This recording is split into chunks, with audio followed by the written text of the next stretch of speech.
বিশ্বাস করুন, আমার অনেক বন্ধু ছিল। আমার ভাইয়ের চেয়েও বেশি তাদেরকে গুরুত্ব দিতাম, সম্মান করতাম, ভালোবাসতাম।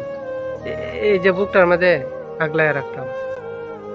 আজকে আমি একা থাকতেই ভালোবাসি, কোনো বন্ধুর কাছে যাইতে মানে একদম মন চায় না।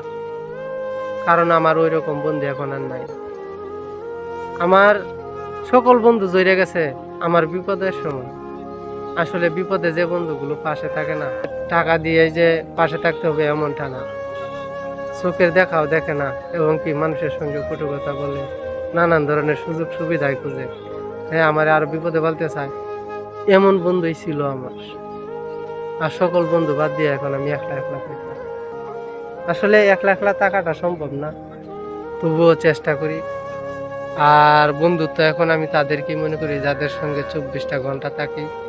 আমার পরিবার আমার বন্ধু, আমার সন্তান আমার বন্ধু, আমার মা আমার বাবাই আমার বন্ধু, আমার ভাই আমার বোন, এরাই আমার বন্ধু, এর বাইরে কোনো বন্ধু নাই। যেখানে কর্ম করি সেখানে সবার সঙ্গে ভালো ব্যবহার করি, ভালোভাবে থাকার চেষ্টা করি, এরাও আমার বন্ধু। কিন্তু আমি ওই জায়গায় যতক্ষণ থাকি ততক্ষণ ওরা আমার বন্ধু। যখন আমি ওই জায়গা থেকে চলে আসি তখন আর ওরা আমার বন্ধু না। কিন্তু এরকম তো আমি ছিলাম না। আমি তো সকল বন্ধুরে সমান ভাবছি, নিজের ভাই মনে করছি।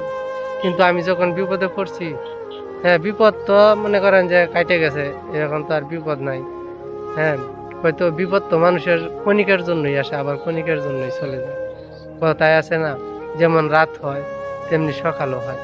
আমার জীবনে রাত হয়েছিল এবং কি সকালও হয়েছে। তো আসলে বন্ধু অনেকেই জড়িয়ে গেছে, অনেকে বলতে সবাই জড়িয়ে গেছে। ওরা এমনিতে জড়ার কথা ছিল না। যখন দেখছি যে এরা আমারে আরো বিপদে পালতে চায়, বিপদে পইড়া রয়েছি আরো পালাইতে চায়, এবং কি আমার বিরুদ্ধে কাটে, এবং কি আমার দুর্বলতার সুযোগ নিতে চায়, মানে আমাকে ইউজ করতে চায়। এক কথায় তারা গোলাম বানাইতে চায় আমার।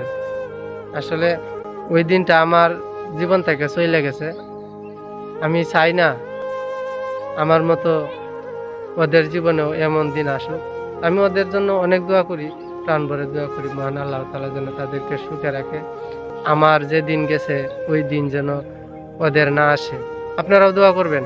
ভালো থাকবেন সবাই। আসসালামু আলাইকুম।